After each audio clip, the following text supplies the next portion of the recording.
¿cuál es el propósito de este anillo que llevo en el dedo anular de mi mano izquierda? El anillo señala algo, ¿cierto? Señala una realidad, el hecho de que estoy casado. Estoy en una relación de pacto, ¿cierto? Con mi esposa, y eso es lo que el anillo representa. El anillo no es mi matrimonio, pero señala la realidad del matrimonio. De hecho, el anillo sin el matrimonio no significa nada. Usted por andar un anillo no está automáticamente casado. Es más, yo podría dejar el anillo olvidado y no por eso dejaría de estar casado.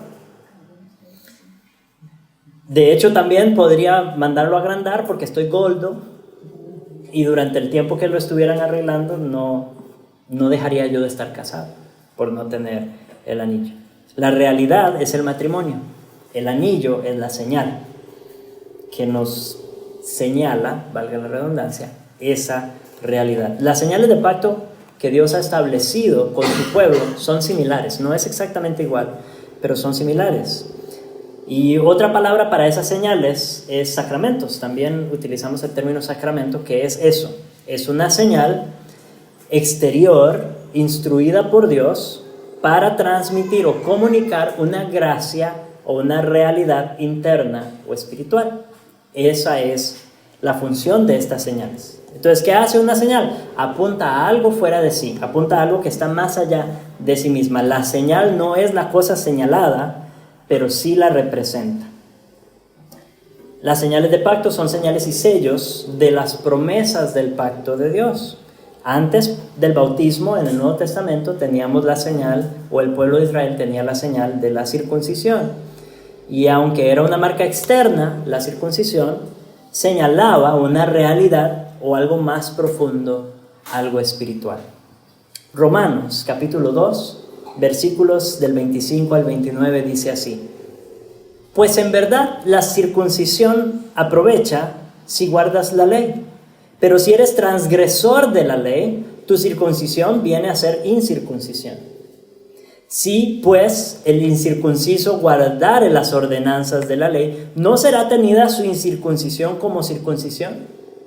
Y el que físicamente es incircunciso, pero guarda perfectamente la ley, no te condenará a ti, te condenará a ti, que con la letra de la ley y con la circuncisión eres transgresor de la ley. Pues no es judío el que lo es externamente, ni es la circuncisión la que se hace exteriormente en la carne, sino que el judío es el que lo es en lo interior, y la circuncisión es la del corazón, en espíritu, no en letra, la alabanza del cual no viene de los hombres, sino de Dios. Oremos. Dios, rogamos tu ayuda en esta mañana al examinar este pasaje que acabamos de leer. Te pedimos, Espíritu Santo, tú que has inspirado esta palabra sin error, te pedimos que hables a cada uno de nuestros corazones y que nos transformes conforme a esta palabra. Tú habitas en nosotros. Hazla viva y eficaz en nosotros. Recuérdanos a Cristo Jesús, recuérdanos su obra. Hazlo verse glorioso ante nuestros ojos por la predicación de esta palabra, para tu gloria. Amén y amén. Vimos varios errores de los judíos la semana pasada y aquí continúa Pablo hablando de estos errores. Y el error ahora del que está hablando Pablo es que los judíos pensaban que por ser circuncisos, porque tenían la circuncisión, automáticamente estaban protegidos de la ira de Dios. El juicio de Dios, la ira de Dios no los podía tocar porque ellos practicaban la circuncisión. Porque la circuncisión era una señal de estar en una relación especial con Dios. Y eso es cierto, la circuncisión es señal de una relación especial de pacto con Dios. Y es la señal que Dios estableció con Abraham y con toda su descendencia después de él, cuando Dios estableció esa señal, esa relación de pacto con su pueblo. Pero el pueblo de Israel comete el error de pensar que porque tienen la circuncisión automáticamente están en una relación correcta con Dios y por lo tanto no van a caer bajo su juicio. Pero aquí Pablo les recuerda cuál es el fundamento de ese juicio. Él les dice, en verdad la circuncisión aprovecha, pero aprovecha si guardas la ley. Pero si eres transgresor de la ley, tu circuncisión viene a ser incircuncisión. O sea, la circuncisión no es garantía de salvación. La circuncisión no salva del dominio del pecado. La circuncisión no libra del juicio de Dios. Eso no es lo que hace la circuncisión. Si guardas la ley, afinemos un poco. ¿Puede alguien guardar la ley? ¿Puede alguien guardar la ley a la perfección? No, la Biblia deja claro que no. Pero para Pablo, él no está hablando de cumplir los detalles de la ley, de los mandamientos como entendían los fariseos de su época. Él está hablando de la realidad de la circuncisión en el guardar la ley, porque la persona que guarda la ley, estrictamente hablando, es la persona que ha puesto su fe en el Mesías señalado por esa ley, ¿cierto? Entonces, el que guarda la ley no la guarda por sí mismo, sino que es el Mesías en el que ha creído, es el que guarda la ley, o ha guardado la ley por él. Y ahora esta persona, como hemos visto antes, tiene una tendencia hacia vivir conforme a los mandamientos de Dios cada vez más. No perfectamente, pero solo es posible porque él ha creído en Cristo. Y el que ha creído en Cristo es justificado. ¿Qué quiere decir eso? Eso sí quiere decir que no va a sufrir la ira de Dios. Entonces no es el que se circuncida el que no sufre la ira de Dios. El que no sufre la ira de Dios es el que ha creído en Jesucristo para salvación y efectivamente a través de Jesucristo ha entrado en una relación correcta con Dios. El que cree en Cristo es como si hubiera guardado la ley. Entonces ese es del que está hablando Pablo. Si guardas la ley, entonces la circuncisión se aprovecha. Pero dice, si eres transgresor de la ley, aún teniendo la circuncisión, es como si no fuera circuncidado. Aún teniendo la circuncisión, si no guarda la ley, si no tiene amor por la ley de Dios, eso solo significa una cosa. Significa que no ha creído en Cristo. Significa que no es salvo, ¿cierto? Porque el creyente, por definición, al haber puesto su fe en Cristo, va a producir un fruto en su vida que nace de amor por Dios y por lo tanto amor por su palabra. Si no guarda la ley, si no ama la ley de Dios, si no se deleita en el amor a Dios y el amor al prójimo, entonces es como si fuera incircunciso. ¿Qué quiere decir? Es como si no tuviera una relación con Dios. Eso es lo que significa. El versículo 26 dice, sí pues, el incircunciso, ahora está hablando de otro grupo de personas, ya no el judío circunciso, sino el incircunciso, o sea, el gentil, el pagano para los judíos. Si el incircunciso guarda las ordenanzas de la ley, ¿no será tenida su incircuncisión como circuncisión? Ahora, aquí se puede interpretar de varias maneras. Uno podría decir, tal vez se está refiriendo a los gentiles incrédulos, que como hemos visto ya en otros pasajes de Romanos, por ejemplo, el moralista puede guardar la ley externamente, ¿verdad? Que lo hace como para verse bien o por su conciencia, para calmar la conciencia, guarda la ley, hace cosas que parecen que se conforman a la ley, pero no lo está haciendo por amor a Dios ni para la gloria de Dios. Pero aún ese, que es más obediente que el judío, que teniendo la ley y teniendo la circuncisión es transgresor, aún ese podría terminar juzgando con su testimonio a los judíos. Pero yo creo que no se refiere a eso. Creo que se refiere a los gentiles que han creído en Cristo. Gentiles que han creído, pero siguen incircuncisos, porque la circuncisión no es la señal del nuevo pacto. Entonces han creído en Cristo, pero no son de la nación judía, y aunque no son circuncidados, viven la realidad de la circuncisión mejor que los judíos, porque han creído en Jesús, han creído en el Mesías, y guardan las ordenanzas de la ley, o se esfuerzan por guardar las ordenanzas de la ley con la ayuda del Espíritu Santo que mora en ellos, porque han creído en Cristo. Su nivel de cumplimiento es solo posible porque han creído en Cristo. Solamente un creyente en Jesucristo puede en alguna medida guardar la ley para la gloria de Dios, no perfectamente. Estos son justificados por la fe y son santificados observando la ley. Y entonces, ¿qué es lo que pasa? Que aunque son incircuncisos, es como si fueran circuncisos.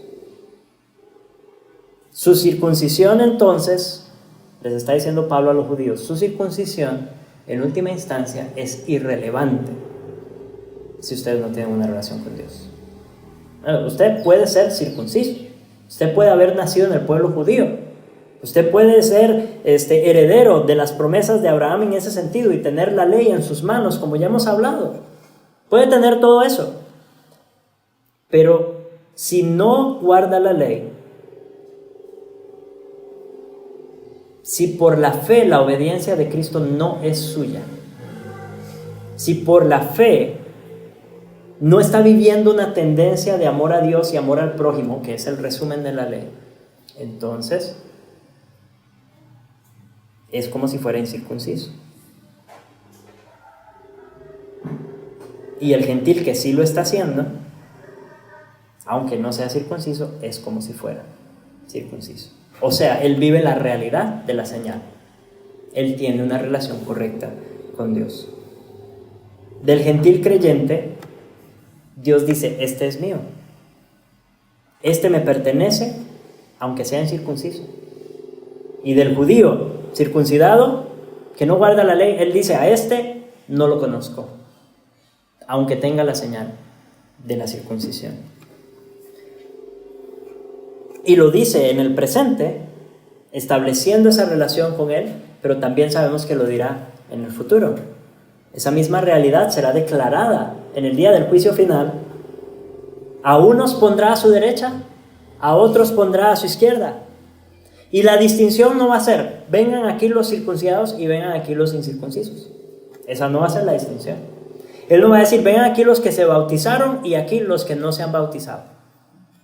Él no va a decir, vengan aquí los presbiterianos reformados y aquí todos los demás. No es esa la distinción que va a hacer. Vengan aquí los que me pertenecen y aquí los que no me pertenecen. Esa es la única diferencia. Esa es la diferencia que importa. Esa es la pregunta que importa. En última instancia, ¿le perteneces tú a Dios? ¿Estás en una relación correcta con Dios? Hermanos, hermanas, todos hemos recibido la señal de pacto. Hemos sido bautizados en el nombre del Padre, del Hijo y del Espíritu Santo. Recientemente tuvimos bautismos, chicos. ¿Cierto? Recientemente. Ahora, lo que tiene que quedar claro es que esa señal en sí misma no salva a nadie. La señal del bautismo no salva a nadie. Es una señal igual que el anillo, que señala algo más allá de sí misma. Señala una realidad, señala una verdad espiritual, señala la gracia de Dios y las promesas de la gracia de Dios. Señala la unión que tenemos con Cristo si hemos creído en Él. Señala la remisión de nuestros pecados, el perdón de nuestros pecados si hemos creído en Él.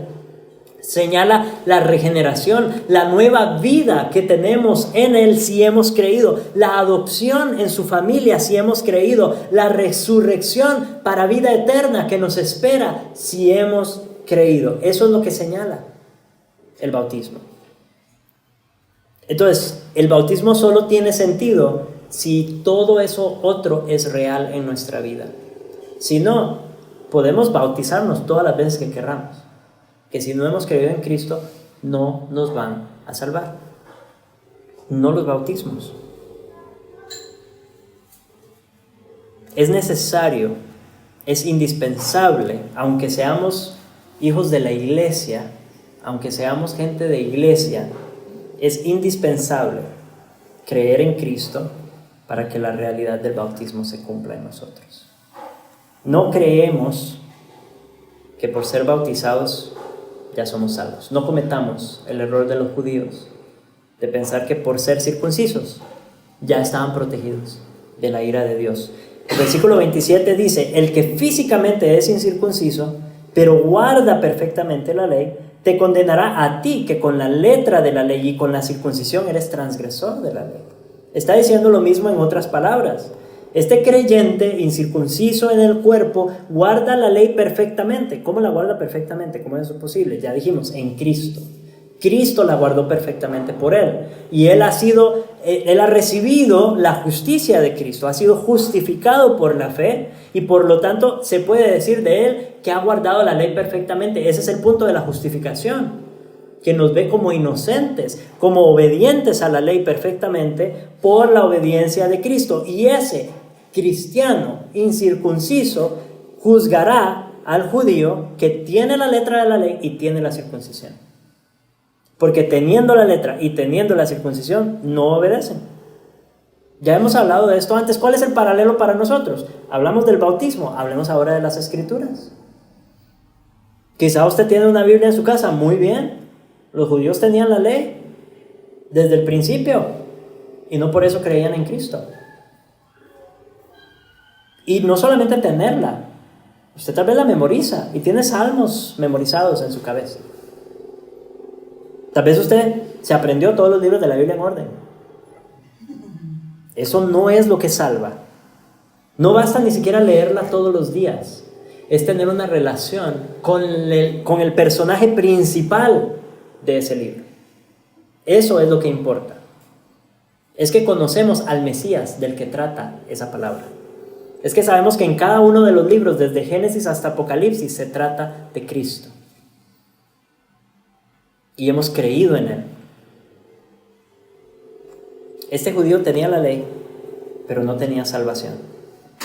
No tenía fe en el Mesías. El creyente verdadero lo condenará. ¿Cómo?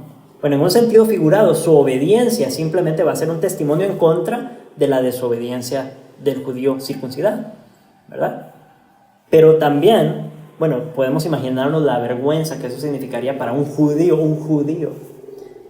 que se jactaba de tener la ley, de tener el monopolio de Dios, y que llegue un incircunciso y lo juzgue al judío. Eso era vergonzoso. La sola idea era repugnante para el judío. Pero las obras de los gentiles, creyentes, van a hablar mucho más fuerte.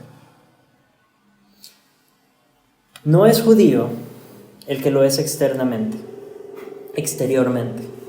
ni es la circuncisión la que se hace exteriormente en la carne, sino que es judío el que lo es en lo interior, y la circuncisión es la del corazón, en espíritu, no en letra, la alabanza del cual no viene de los hombres, sino de Dios.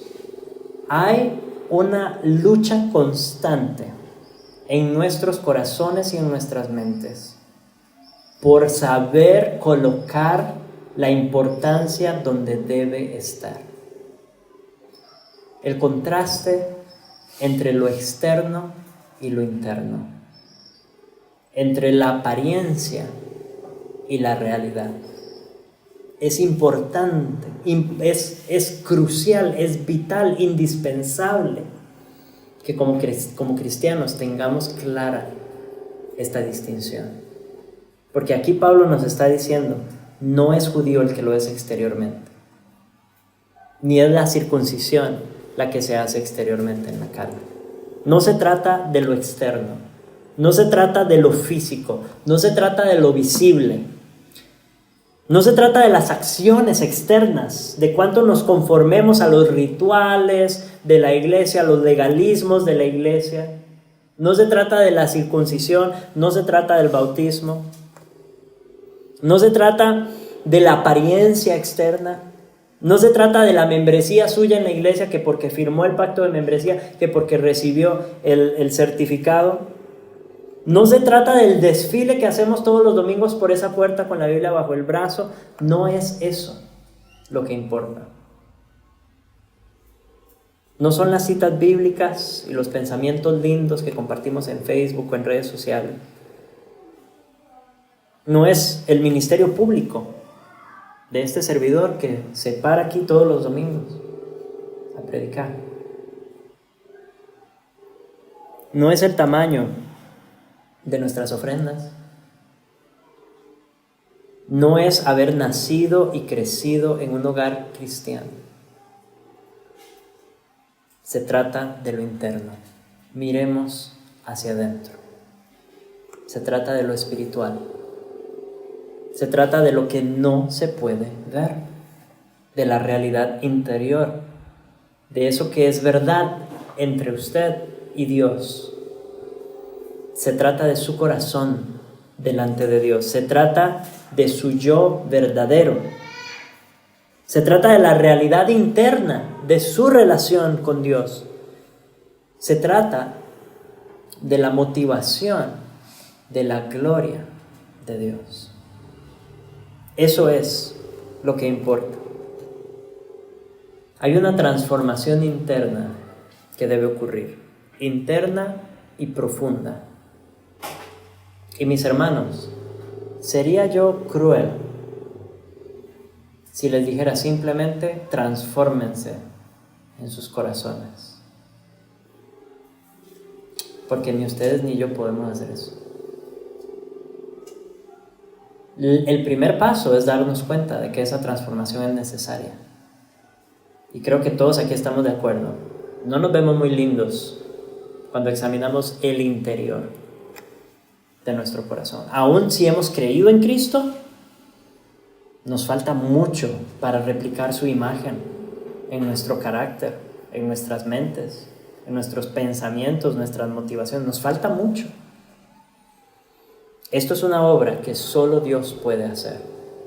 Así que reconozcamos la necesidad de esa obra y corramos con todas nuestras fuerzas a aquel que sí la puede hacer. Acudamos a Él en oración, roguémosle todos los días que transforme nuestro interior y que nos haga cada vez más conformes a la realidad de una relación profunda con Él. Que transforme nuestras motivaciones, que circuncide nuestro corazón. Él es el único que puede purificarnos por dentro. Solo Él. El mismo que nos dio el nuevo nacimiento es el que sostiene nuestra nueva vida espiritual y que nos da crecimiento en esta nueva vida espiritual. Es Dios quien remueve el pecado del corazón. Él es, 1 Juan 1:9, lo leímos hoy. Si confesamos nuestros pecados, Él es fiel y justo para perdonar nuestros pecados y ¿qué? Y limpiarnos de toda maldad.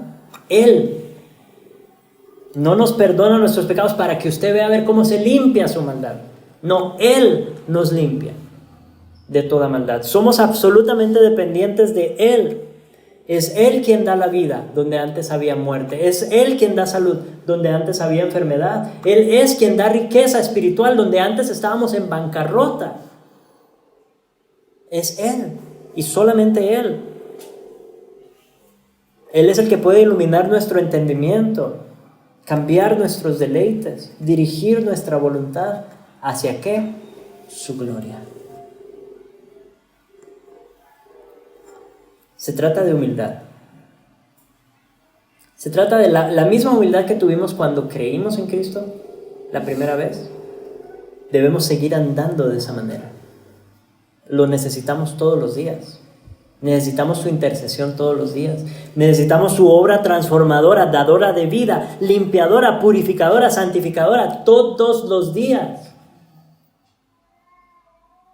Y para eso necesitamos ser humildes y reconocer que nosotros no podemos hacer nada a nivel de nuestro ser interior. Necesitamos a Dios, necesitamos su obra. Necesitamos que imprima su amor en nuestros corazones de tal manera que la única respuesta que nos quede sea amarle de vuelta. Responder en amor a Dios y al prójimo, convencidos de su amor por nosotros. Solo el verdadero Hijo de Dios ha pasado de tener la ley escrita en letra, como la tenían los judíos, a tenerla escrita en su corazón, por el Espíritu Santo, para deleitarse en ella y para andar en ella. ¿Cuántos pueden decir que se deleitan en la ley de Dios, que aman sus mandamientos? que se deleitan en su palabra y en guardarla. Aquí lo importante no es qué van a pensar o qué van a decir de mí las personas. Porque ese es un buen motivador si usted se quiere ver bien como cristiano. ¿Qué diría su pastor? Como si mi juicio fuera el más valioso. ¿Qué van a decir los hermanos y hermanas de la iglesia? No. No, la pregunta es ¿qué va a decir Dios? Esa es la pregunta. Esa es la pregunta que nos debemos hacer. Vean cómo termina. En el versículo 29, la alabanza del cual no viene de los hombres, sino de Dios. Aquí hay un juego de palabras interesante. Ustedes sabían que el término judío viene de la tribu de Judá. Es curioso, ¿verdad? Porque todos los judíos entonces, independientemente de su tribu, ahora se llaman judíos por la tribu de Judá. Y Judá, el nombre, se deriva del término hebreo que significa alabanza. Y entonces Pablo está jugando con el término judío y les está diciendo, esa alabanza de su nombre, judío, no deben buscarla de los hombres. La alabanza del verdadero circuncidado, del verdadero judío, del verdadero creyente, su alabanza viene de Dios, no de los hombres. En el día final, cuando Cristo vuelva, los verdaderos judíos, los verdaderos creyentes en Cristo, serán alabados, honrados por Dios, recompensados por Dios. Dios los va a reconocer como suyos públicamente, los va a declarar públicamente circuncisos de corazón y recibirán la recompensa escatológica de la vida eterna. Eso recibiremos, los verdaderos creyentes. La recompensa de vida eterna como un testimonio que dice, estos son míos, dice Dios. Este es mi pueblo y pasará a estar conmigo por la eternidad. Notan el tema de la gloria. Es un poco extraño pensar que Dios va a alabar a alguien, ¿verdad? Que alguien va a recibir alabanza de Dios. Pero si nos ponemos a hilar con cuidado, a ser bien meticulosos, ¿qué es lo que Dios está recompensando? Al final de los tiempos, cuando Él recompense a los creyentes, lo que está recompensando es su propia obra en los creyentes. Es lo que Él mismo ha hecho en la vida de cada uno de sus hijos. Porque somos hechura suya, creados en Cristo Jesús para buenas obras. Entonces, aún esas buenas obras y todo eso bueno que estamos haciendo y que queremos hacer por nuestro Dios, incluso eso es hechura suya. Y cuando Él recompense esas buenas obras, y cuando Él recompense esa vida agradable a Él, en última instancia, está alabando su propia obra en nosotros. Porque Dios, mis hermanos, no comparte su gloria con nadie. Él es el único digno. Así que vivamos nuestras vidas con miras en esa recompensa, en el sentido de que yo quiero recibir todas las coronas posibles en ese día final para poder ponerlas a los pies de mi Dios. Y que la alabanza de su nombre sea aún mayor, que sea aún más grande, porque en última instancia se trata de su fama, su nombre, su gloria. Eso es lo más importante. Dios recompensará su propia obra en nosotros. A Él sea la gloria, en la iglesia, en Cristo Jesús, por todas las edades, por los siglos de los siglos. Amén.